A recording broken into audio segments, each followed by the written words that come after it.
Halo, selamat petang. Kembali lagi dengan saya Sheila dengan channel Beloved Loba.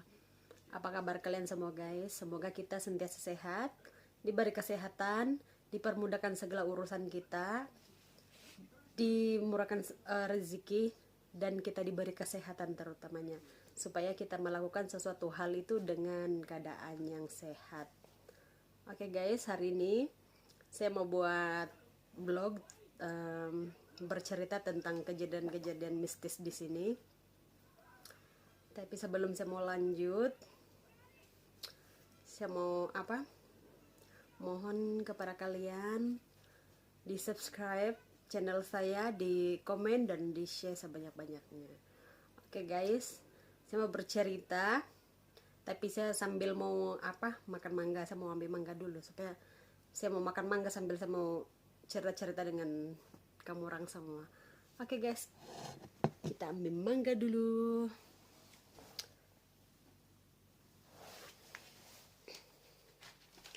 Saya membuat lebih lada dulu.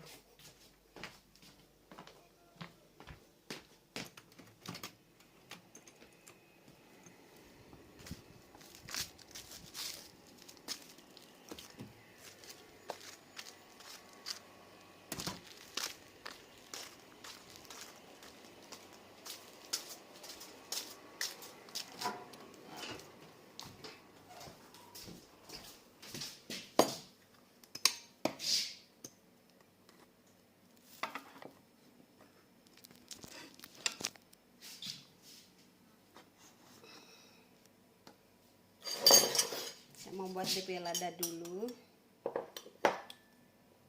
supaya saya bercerita dengan kalian sambil makan mangga.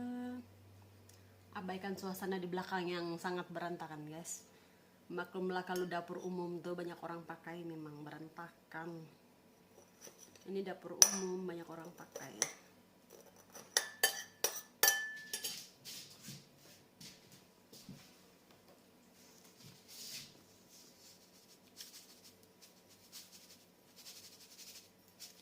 Saya mau bikin sambal dia dulu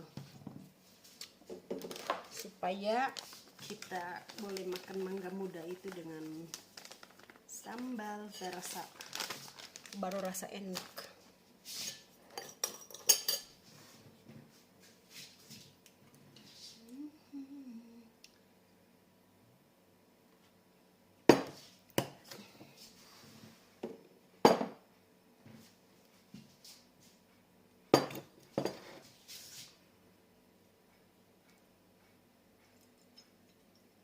Nanti saya mau sharing tentang kejadian-kejadian mistis di sini.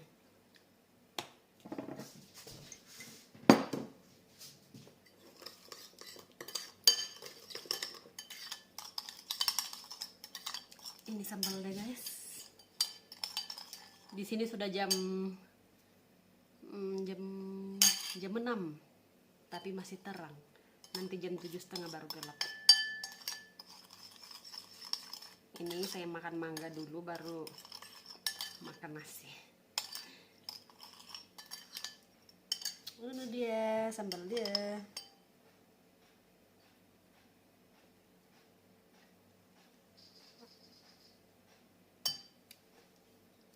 Ini dia sambal deh guys. Ini nampakkah? Ini sambal dia. Duduh. Kecap. Let's go guys. Saya mau ambil mangga dulu.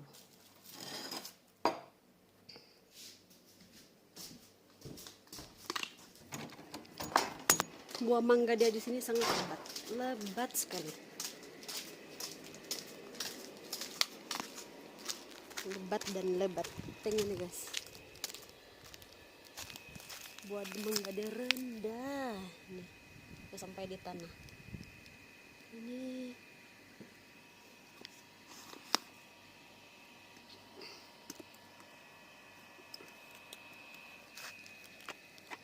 semua ambil mangga dulu.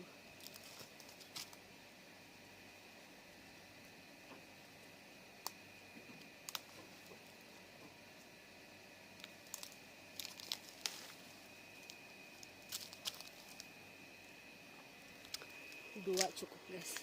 Ini mangga dia lebat, banyak buah, tapi masih muda. 2 ini cukup. Ayo kita pergi dapur. Ini tempat tinggal kami, guys.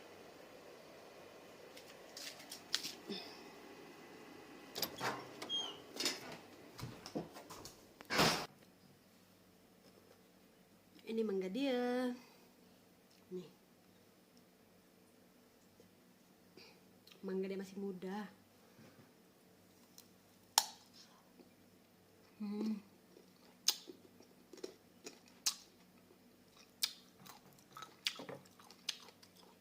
Asam.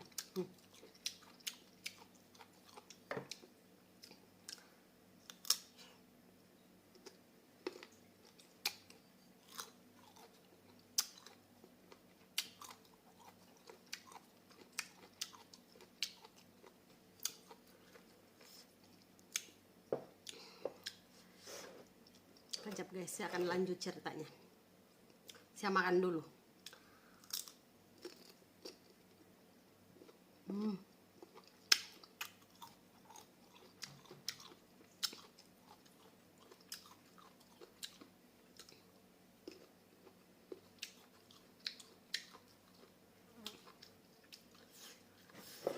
Pedas.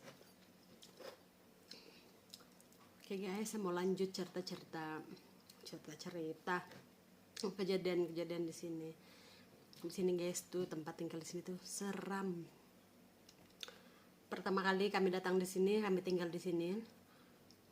Pertama kali kami tinggal di depan sana, tapi tempat sana terlalu besar, jadi kami di sini cuma yang tinggal di sini cuma 10 orang. Jadi manajer suruh kami tinggal di sini. Sebab bisa terlalu besar. Terus kami pindah di sini lah, guys. Terus malam pertama tuh saya rasa oke saja. Tidak gangguan apa-apa. Terus bila kami buka bilik sebelah tuh, kami bagi luas. Di situ baru ada yang ganggu saya. Dia datang lewat mimpi saya. Konon dalam mimpi saya itu ada orang baru datang. Terus saya buka pintu sebab di sini nih dia punya tempat cuma macam kotak saja. Kita masuk saja terus bilik, kita keluar saja terus di tanah situ. Saya buka pintu tuh, ada baby di depan pintu tuh. Ada baby. Terus bapak dia di dekat sini, dekat kereta yang selalu letak kereta tuh. Bapak dia di situ. Tapi kawan-kawan bilang itu orang baru datang gitu. Padahal kami tinggal di sini tuh cuma 10 orang dan ada lagi orang baru datang begitu kan. Tapi lewat mimpi saya, baby dia ada ayunan di depan tangga bilik yang saya tinggal tuh. Terus itu kawan saya bilang itu bapak dia yang di sana duduk sana, tapi bapak dia tidak tengok saya. Saya cuma nampak dia semua gelap hitam begitu. Ya saya merinding ya. Belum saya naik. Terus saya bilang kok ada apa? Ada orang baru gitu. Terus kawan saya bilang ya itu berasal dari Indon gitu. Memang di bilik sana tidak tahu apa kejadian sebelum kami tinggal di bilik sebelum saya tinggal di bilik sana. Tidak tahu apa kejadian di sana sebab ada di dinding ada tulisan nama orang dari Endon. Yuna kah apa macam nama lelaki. Nanti saya perlihatkan kalian guys. Mari kita tengok. Memang ada. Ini guys nama nama tuh situ Yunaidi from Indonesia. Itu Indonesia tapi dia kelindung sama ini. Sama yang itu di atas. Nampak guys. Itu Malaysia. Itulah guys. Terus bapak dia tuh setelah saya buka pintu yang ini saya buka pintu dan nampak ada baby di depan, dalam mimpi lah ada baby, terus bapak dia duduk di situ di luar, tapi bapak dia tidak tengok saya, cuma nampak semua gelap gitu guys. Terus terus saya terbangun, malam-malam tuh terbangun. Terus keesokan hari itu saya pergi kerja. Terus saya bagi tahu kawan lah, itu yang bini manajer di sini, sebab orang sudah lama sini, sudah berapa tahun lah tinggal di sini, sebab orang jaga ini farm. Jadi saya bagi tahu mereka, orang ketawa guys, orang tertawakan saya. Ternyata orang itu sudah alami mistis-mistis yang begitu, sudah macam ada suara-suara bayi apa di sini. Jadi, dan setelah 1 minggu tuh guys, baru saya kena ganggu lagi. Dia ganggu tuh lewat dia tindis. Tahu arti tindis guys? Dia macam tindis badan kita, badan tidak boleh gerak, seluruh badan tuh tak boleh gerak, cuma kita nampak. Dan saya nampak dia berdiri di pintu sini. Dia berdiri di pintu sini. Yang pertama kali tuh dia berdiri, lelaki itu agak rendah, dan yang kedua kali itu agak tinggi sambil dia tengok saya. Dan saya tak boleh gerak. Saya mau teriak pun tak boleh, semua tak boleh gerak lah guys. Dia cuma tengok saya, tapi saya tak boleh nampak muka dia, semua gelap saja, tapi saya boleh nampak itu bentuk orang saja begitu guys. Itulah kejadian dia di sini guys. Apalagi kalau di tempat tinggal sana tuh guys, di tempat tinggal yang besar sana, kawan saya sana pernah kena ganggu. Itu dia nampak, dia boleh nampak. Masa tuh dia lapar tengah malam, dia pergi masak, sebab orang tinggal dalam dewan tuh ada bilik, dan di situ juga ada dapur. Dah kalau dari bilik, depan bilik dia tuh ada dapur, di tengah-tengah tengah-tengah dewan tuh ada meja, terus dia masak makan. Di dewan sana kan pintu dia kiri kanan tuh malam tuh dia tidak tutup, dan pintu kiri kanan tuh dia boleh tengok tembus saya begitu. Dan sambil dia makan tuh guys, dia tengah makan, tiba-tiba dia dengar suara orang merangkak. Ih guys, saya merinding. Dengar suara orang merangkak, sekali dia tengok di siling, dia nampak lelaki merangkak di atas siling tuh. Sampai kepala ini macam rasa apa sudah ya, macam merinding saya. Takut. Dia merangkak, dia dari pintu kanan tuh tembus pergi pintu kiri tengah malam. Sebab dia boleh nampak, dia orang yang boleh nampak, macam dia boleh nampak makhluk halus begitu. Cuma dia tidak kasih cerita-cerita banyak sama kami, sebab dia takut kami nanti takut gitu guys. Gitulah kejadian di sini. Dan saya juga sering kena setiap malam tuh guys. Sekarang ini saya sering kena, macam setiap kali saya mau tidur dia datang tindih sampai badan saya pun tidak boleh gerak. Sampai satu malam tuh kadang dia datang tuh baru saya lelapkan mata, sudah datang, sudah badan saya tak boleh gerak, cuma nampak dia berdiri di sini. Dan saya paksa bangun, sudah saya bangun, saya mau tidur lagi, dia datang lagi. Sampai satu malam tuh sampai 5 kali begitu guys. Kadang saya bangun, saya marah, saya ambil bantal, pukul sini pukul sana, tidak tahu, saya sudah macam orang gila ya, sebab saya sudah penat, macam tidak boleh tidur, selalu kena buat begitu, tidak boleh tidur. Tapi itu bini manajer cakap, dia bagi saran sama kami, bakar tuh yang selalu orang-orang Cina bakar tuh, tapi di sini tidak ada. Kami cuma bakar api setiap petang, kasih asap-asap supaya roh-roh yang tidak bagus itu semua hilang. Disinilah banyak kejadian mistis-mistis guys. Jangan sangka di tempat perantauan, di tempat orang itu tidak kejadian-kejadian yang tidak bagus. Pasti ada guys. Itulah kita akan jaga tutur kata kita, jangan cakap begini begitu, takut nanti macam, kalau bagi kami bilang takut keteguran begitu. Sebab pertama kami datang di sini saya lupa cakap, yang bilang macam cakap dalam hati bilang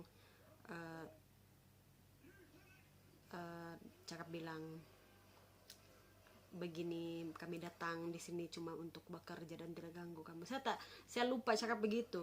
Bila saya bagi cerita sama itu bini manajer, baru dia cakap dengan saya, dia bilang sama saya, nanti kalau balik ke rumah cakap begitu supaya macam dia pun tahu yang kita tinggal di sini dan dorong akan lari begitu guys. Begitulah kejadian-kejadian di sini guys. Memang di sini banyak orang dengar macam bunyi-bunyi yang aneh begitu, tapi karena tahan saja. Oke guys, itulah cerita dia, kejadian-kejadian yang mistis di sini. Kita kena jaga tutur kata kita, biarpun kita di negara kita sendiri kah, apalagi kami yang kita ini yang di perantauan, mesti kena jaga. Kita tidak tahu keadaan tanah orang itu macam mana, so kita kena jaga. Oke guys, itu saja vlog sehari ini. Saya cuma sharing dengan kalian tentang kejadian-kejadian di sini. Oke guys, saya lanjut nanti di video seterusnya. Kita jumpa video seterusnya guys. Saya akhiri dulu video saya, nanti kita jumpa di next vlog lagi. Sebelum saya tutup layar ini, saya mohon dukungan kamu guys. Tolong di subscribe, tolong di share, di komen, di subscribe yang amanah. Oke guys, bye.